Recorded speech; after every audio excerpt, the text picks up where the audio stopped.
produtos, de preço, buscas de fornecedores. Eu vou mostrar para vocês como eu faço esse processo aqui dentro do grupo, tá bom? E vai ser uma aula bem dinâmica, vou explicar ela primeiro e a parte técnica. Depois dessa aula eu vou apresentar a parte prática, como que eu faço essa pesquisa e para vocês terem ideia, né, de como é que funciona todo esse benchmark que nós fizemos aqui e executamos, né, esse estudo de mercado. Primeiro, o porquê fazer, né?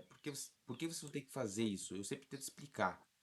O principal motivo é a gente descobrir o que move o cliente à compra.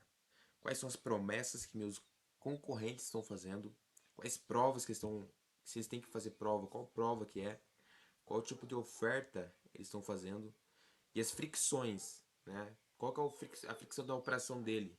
O risco, as premissas, principalmente você entender as promessas, dores, desejos, provas e ofertas. Esses 5 pilares primordiais para vocês conseguirem ver a viabilidade que tem o nicho e se vocês conseguem executá-la de uma forma que fique pelo menos parecido com a dele, dos concorrentes.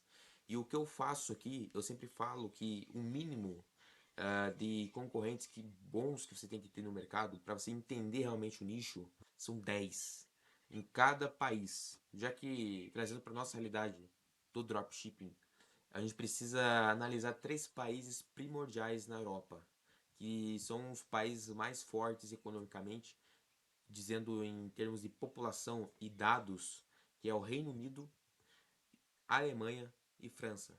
São os 3 países que todo mundo vende. Todo mundo vende, Júnior, mas eu tenho que ir para um país que todo mundo vende? Sim.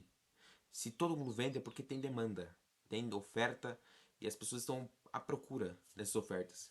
Por isso que vocês têm que entender quais são as provas, as ofertas, para vocês conseguirem, a nível de mercado, executar, para ter os primeiros resultados. E aí sim, quando sair as vendas, as primeiras vendas, os primeiros criativos começarem a vender, vocês começarem a fazer próprio teste. Primeiro tem que vender. Então, para vender, a gente tem que estar a nível de mercado. Por isso que eu identifico essas 4 pilares, né? Eu falei 5 que não estão escritos, mas é toda essa análise que eu faço. O segundo é mapear. Então, qual o posicionamento que essa empresa está tendo no Instagram, no Facebook, se eles postam. Se não posso, pô, eu vou postar, porque postar é o básico do negócio digital hoje, é postar, tá bem engajado, tem um bom posicionamento contínuo nas redes sociais, ter essa flexibilidade de postar todos os dias, isso vai ser um diferencial em todas as operações na Europa, porque ninguém posta. Priorizar ângulos, então o que eu faço quando eu estou começando uma operação nova? Eu tenho 10 concorrentes e desses 10 eu sei o canal que ele vende, eu sempre começo com meta. Ele é o meta, é o básico, sempre começo por ele nas minhas operações. E eu entendo qual ICP que eles estão buscando em cada criativo que eles estão anunciando. Nesses 10 concorrentes eu vou ter uma galeria de criativos validados gigantesca. Porque imagina, os caras provavelmente estão muitos anos no segmento. E eu estou nível de mercado já em questão de estrutura de loja, rede social. Então eu só preciso estar nível de mercado em questão de criativos, de oferta. Eu vou pegar a mesma oferta que os caras estão rodando, mesmo criativo, eu vou rodar. Eu tenho certeza, a probabilidade de não vender é muito baixa. Se vocês aplicarem isso aqui. Muito baixa. Olha, para meus testes eu nunca vendi, nunca não vendi quando eu fiz essa estrutura. Porque tá validado. É fácil, na verdade. Mas aí, para vocês terem lucro, você tem que fazer os próprios criativos, entender depois, obviamente, que deu certo para você e executar de um formato diferente. Mas para início, ele tem que ser feito desse jeito. Você tem que estimar a viabilidade econômica. Aí você vai ver preço, vai ver CAC, o LTV, vai fazer um payback de toda a operação deles. E antes de começar a escalar, então você tem que entender qual que é o CAC deles, o LTV, se é alto, se é baixo, entender o mercado, olhar os preços, se o seu preço é competitivo. Então aí eu já tenho que analisar 2 gaps, que eu já falei para vocês, o gap de previsibilidade, o gap de viabilidade e o gap de preço. São esses 3 gaps que eu utilizo aqui na minha operação para ver se é economicamente bom para começar. Então eu analiso já quanto caixa que eu preciso para manter a operação. Hoje eu já digo sempre para as pessoas, né? Tem que ter no mínimo 3 a 5 mil reais de caixa para começar a girar o dinheiro. E executando certo. Sem contar que vai ter erros e tudo mais, então até precisa de mais. Só que o caixa é mais ou menos esse. Tendo toda a estrutura montada. Só para testar no meta. E outra fonte de canal de tráfego, se você entender que é melhor. E por fim, criar um ciclo, né? Não é copiar, como eu sempre falo para as pessoas, não é copiar, mas sim acelerar a hipótese, cara, do que os caras estão testando, eles validaram o teste e melhorar. Eu falo sempre, bato nessa tecla. Se você copiar e colar, você nunca vai ter resultado. Nunca. Você nunca vai ter uma operação sólida. Porque quem copia e cola não tem criatividade. E o que mais dá rentabilidade no mercado digital hoje é você ser uma pessoa criativa e que tem força de vontade. Se você não tem força de vontade nem de criar uma própria operação, criar uma própria oferta, ter criatividade para fazer o seu negócio girar com individualidade, você nunca vai ter resultado. Você pode ter uma venda, você pode fazer um lucrinho ali básico, mas nunca vai faturar 6, 7 dígitos mensais com uma operação copiando e colando. Não existe. Não conheço ninguém que está no mercado que vive só copiando e colando e tem resultado. Pode ser que funcionava antes, uns 5 anos atrás, mas hoje não tem espaço para amador. Então vocês têm que ter toda a estrutura aí que eu estou passando para vocês já, mastigado, para executar a nível de mercado.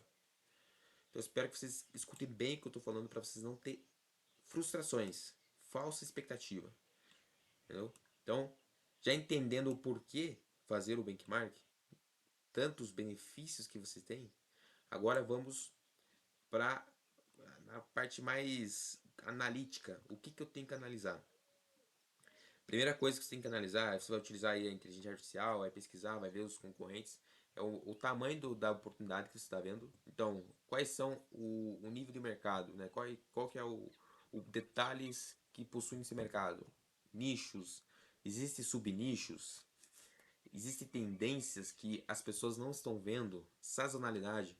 Eu sempre falo, para você ter um bom sucesso, uma sazonalidade, seja Black Friday, seja Natal, que vai chegar agora, seja inverno, que é na Europa é inverno, ou se você vem no Brasil, vai ter o verão agora, você tem que começar agora a analisar e montar a oferta em cima disso. Não fique em cima do muro até esperar daqui um mês, quando começar realmente o inverno ou começar o verão, de fato ter um calor excessivo, um frio excessivo, para você começar a vender. Porque vai ter um monte de concorrente já vendendo e aí você vai perder o time para começar a teste e quando chegar realmente o pico de pesquisa, de demanda, você já está tudo validado. Por isso que eu falo para vocês se organizarem, ter uma estrutura organizada, fazer uma empresa realmente que foque em previsibilidade. Então, esse é o primeiro ponto. O segundo é que você vai conseguir entender o ICP e principalmente entender o cliente, o comportamento do cliente, a vida do cliente, quem que é meu cliente, qual que é o avatar. Então você vai entender dores, vai entender ganhos, objeções, vai entender a linguagem para usar para esse cliente. Então, se você tem 10 clientes, cara, vamos contar que tu fez o básico, que é 10 clientes. Você vai jogar numa IA, e você vai analisar que a IA vai entender desses 10 concorrentes, site, proposta, princípio, comunicação, posicionamento, oferta, prova social.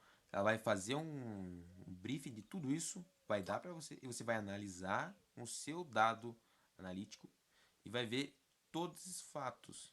Qual que é o ICP meu? O avatar, você vai montar ele para você ter mais facilidade em criação de criativos, de oferta, de posicionamento, de comunicação.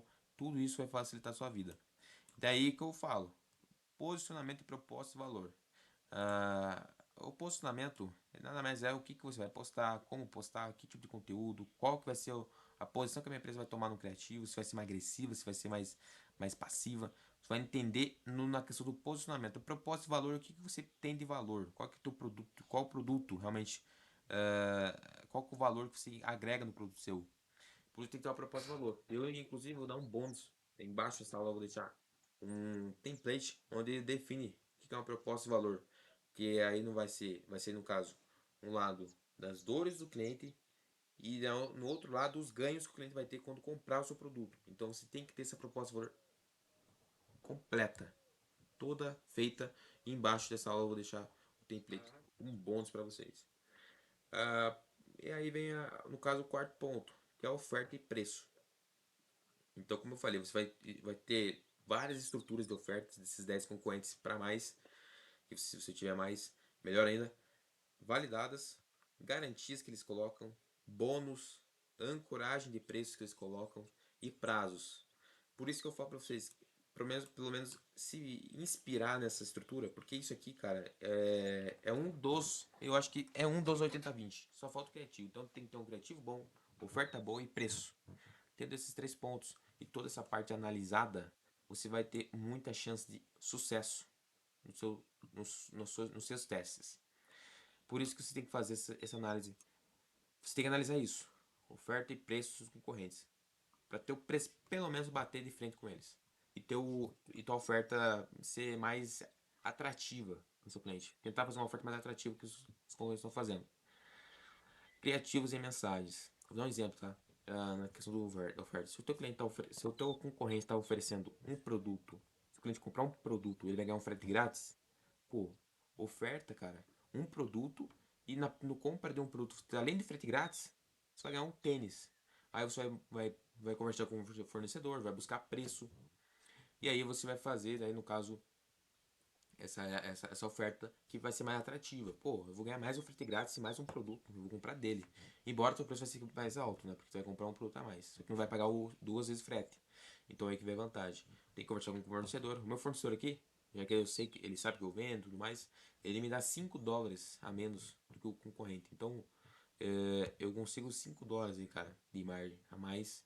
Claro que eu barateio isso pro cliente. Realmente coloco esse desconto.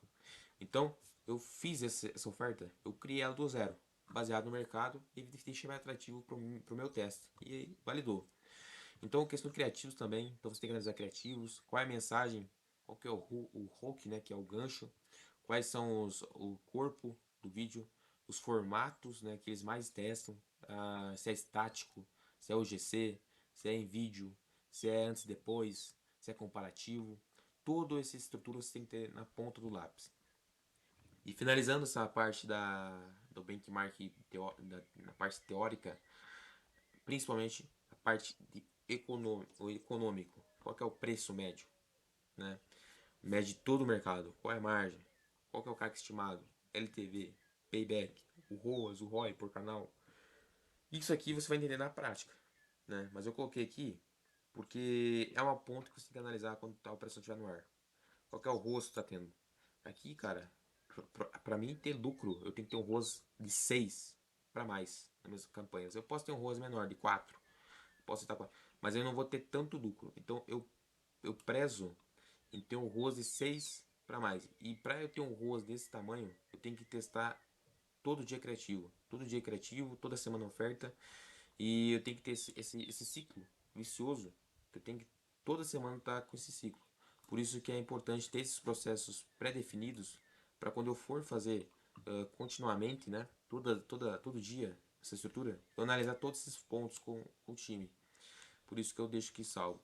Então esse é o principal motivo de eu estar fazendo essa aula e também deixar salvo para poder ter esses processos que são pré-validados salvos no banco de dados aqui. Para toda vez que vocês tiverem dúvidas sobre o benchmark, qual que é a parte teórica, o porquê fazer e o que analisar nele, tá salvo e toda vez vocês podem rever.